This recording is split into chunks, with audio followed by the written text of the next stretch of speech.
O excesso de chuvas, justamente no período de formação dos grãos, prejudicou a qualidade de parte da produção de trigo no Paraná.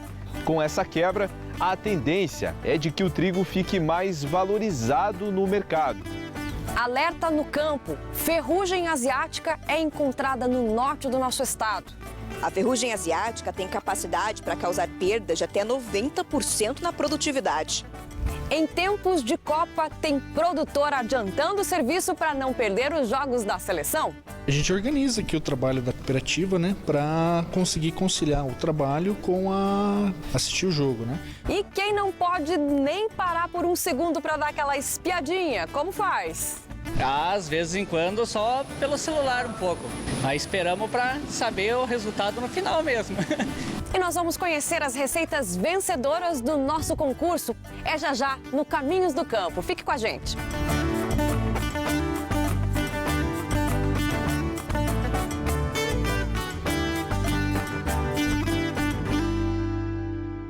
Oi, gente, bom dia, bom domingo para todo mundo que tá ligado com a gente aqui na tela da RPC. Que chuvarada no começo dessa semana, hein? Oh, que situação difícil, gente.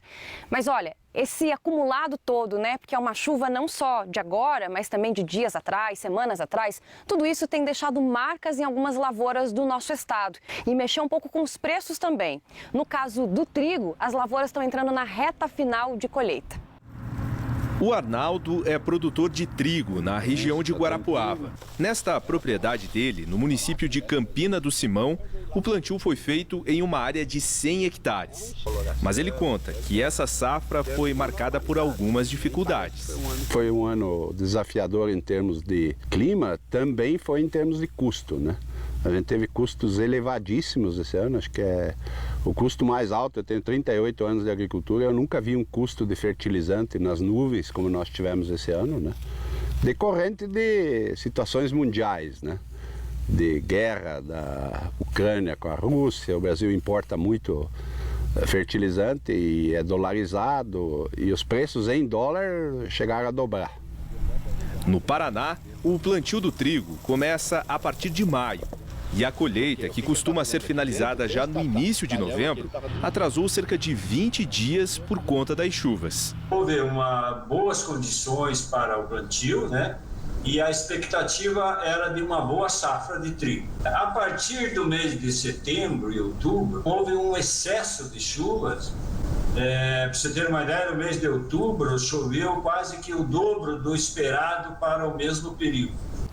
O excesso de chuvas, justamente no período de formação dos grãos, prejudicou a qualidade de parte da produção de trigo no Paraná devido a doenças provocadas pela umidade. De acordo com a Secretaria Estadual de Agricultura, as plantações que mais sofreram com as chuvas ficam nos Campos Gerais e no sul do estado. Com essa quebra, a tendência é de que o trigo fique mais valorizado no mercado. E isso deve pesar no bolso do consumidor.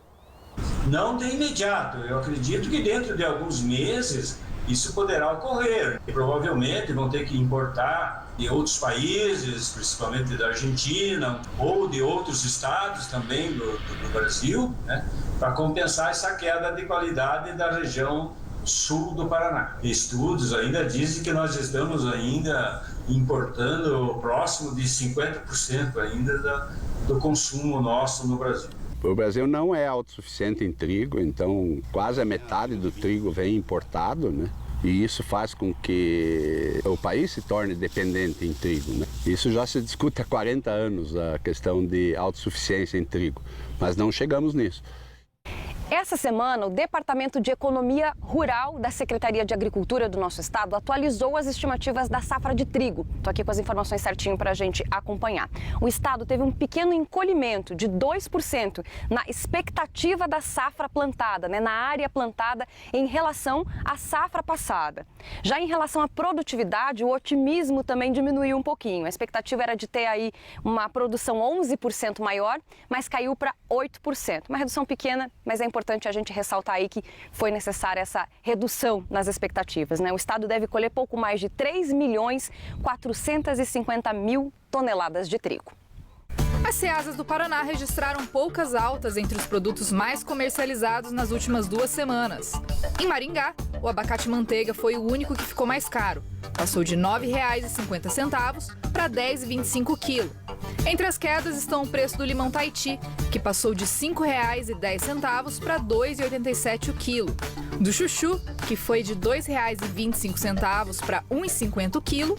E o da vagem macarrão, que passou de R$ 10,60 para R$ 7,47 o quilo. A variação completa está em nosso site. Agricultores do norte do Paraná estão em alerta. Foram registrados casos de ferrugem asiática em lavouras da região. Esses casos foram em Terra Roxa e em Londrina.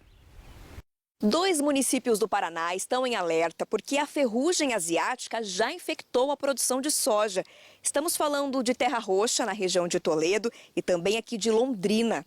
Sinais de que a ferrugem estava circulando pelas lavouras apareceram entre o fim de outubro e o início de novembro. Mas a confirmação de plantas infectadas ocorreu no fim do mês passado.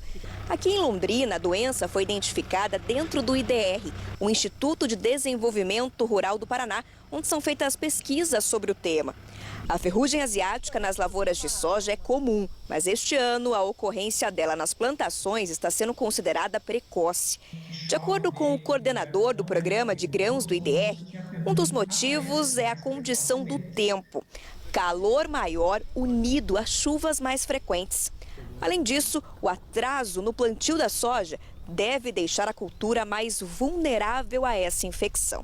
Esse é um motivo de preocupação, porque durante o ciclo da soja a gente vai ter um período maior de convivência entre a planta e a doença. Então, isso pode exigir, por exemplo, que aumente o número de aplicações de fungicidas para fazer o controle dessa doença. Então, é um cenário um pouco diferente do que a gente vinha encontrando nos anos anteriores. A palavra-chave para este momento é monitoramento, para que a doença não se espalhe e cause um grande prejuízo.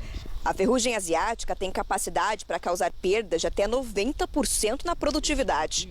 Essas regiões onde já tem a confirmação, o que a gente orienta? Então, é o monitoramento das lavouras, a inspeção, por técnicos, agricultores, principalmente nas lavouras que já estão num estágio de desenvolvimento mais avançado. As lavouras que estão numa fase mais tardia, ainda no início do seu desenvolvimento, elas conseguem ainda ter um período de maior resistência ao processo de infecção da ferrugem, então não há uma preocupação tão grande. Produtores e técnicos acompanham a presença ou não da ferrugem asiática por meio de equipamentos que parecem birutas. Esses coletores pegam esporos que estão circulando na área. O sistema é chamado de alerta ferrugem e está presente em mais de 180 pontos do estado. As informações ficam disponíveis principalmente na internet para consulta de quem precisar. E a seguir, vamos falar de Copa do Mundo? Como que o agricultor, o povo que está na roça, acompanha os jogos da seleção? Vamos ver, hein? Já, já!